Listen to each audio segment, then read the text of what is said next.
Selamat berjumpa kembali dengan saya, Bapak Ibu sekalian, pada serial Pembangunan sebagai Pemerdekaan sesi ke-37.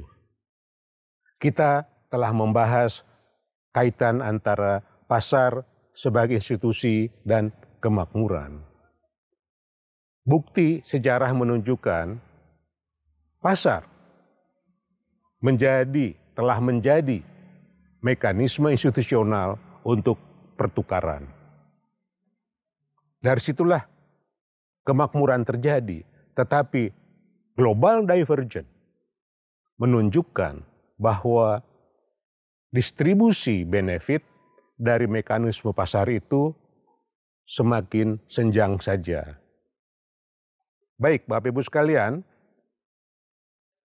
ada satu cerita yang mungkin bermanfaat bagaimana suatu negara menyikapi pasar, terutama pasar tenaga kerja. Bapak Ibu sekalian, ketika saya mendapatkan kesempatan sekolah di Amerika Serikat, di Michigan State University, dan pada saat itu saya memohon mendapatkan Social Security Number, maka di balik Social Security Number itu ada nomor, ada cap di situ, not valid for employment. Artinya apa?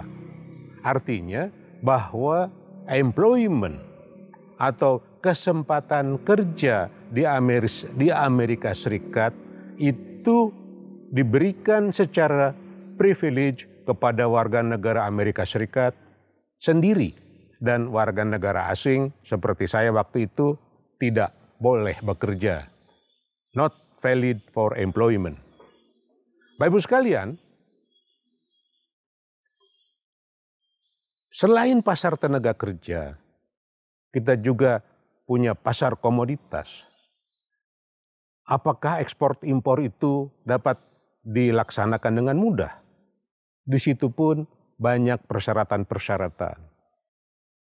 Apa yang ingin saya sampaikan pada kesempatan ini mengaitkan pasar dengan kemakmuran, maka kita sebagai negara berkembang, yang mana sampai sekarang tidak ada satupun negara yang ada di wilayah tropika bisa menjadi negara maju, kita harus banyak belajar dari apa yang dikerjakan oleh negara maju, termasuk mengelola pasar itu. Jadi, kalau secara besar-besaran kita menyaksikan pasar tenaga kerja masuk ke Indonesia, tapi di pihak lain tenaga kerja kita tidak bisa keluar, katakanlah, ya, itu memberikan indikasi mengenai imperfeksi dari pasar. Zaman COVID sekarang ini menjadi demikian penting kita melihat anak muda kita, generasi yang akan melanjutkan generasi kami yang sudah tua ini, untuk bisa mendapatkan manfaat sebesar-besarnya dari pasar itu. Bapak Ibu sekalian, sering kita mengatakan bahwa produktivitas atau efisiensi tenaga kerja itu rendah. Tenaga kerja kita itu rendah. Saya menyaksikan, belum tentu. Tetapi imperfeksi dalam pasar inilah sebetulnya yang bisa atau yang berdampak negatif terhadap kondisi tenaga kerja kita itu, terhadap komoditas yang kita kembangkan. Oleh karena itu kita harus melihat dan harus memperbaiki pasar sebagai infrastruktur transaksi yang demikian penting untuk ke depan ini. Bukan hanya jalan, ya, tetapi peraturan perundangan, kebijakan, dan segala macam perlu kita evaluasi. Jangan sampai 100 tahun kemudian kita masih mengalami kehidupan seperti yang ditinggalkan oleh sejarah rempah-rempah masa lalu.